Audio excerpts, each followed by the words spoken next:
وارضه، واسقنا بيده الشريفة شربة لا نظمأ بعدها أبدا برحمتك يا أرحم الراحمين.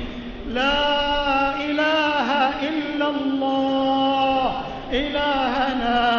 إلهنا وخالقنا ورازقنا، ليس في الوجود رب سواك فيدعى، وليس في الكون إله غيرك فيرجى. نسألك مسألة المساكين، تعلمك لا تسمع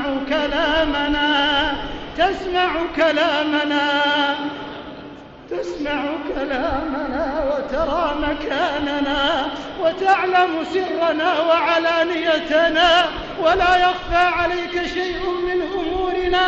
إليك نصبنا وجوهنا ورفعنا أكف الضراعة إليك، نسألك مسألة المساكين وندعوك دعاء الخائبين، دعاء من خضعت لك رقابهم وذلت لك جباههم وذرفت لك عيونهم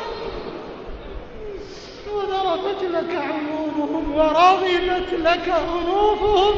فاللهم أعتق رقابنا من النار، اللهم أعتق رقابنا ورقاب آبائنا وأمهاتنا وأزواجنا وذرياتنا وإخواننا وأرحامنا وقراباتنا ومن أحبنا فيك ومن أحببناه فيك.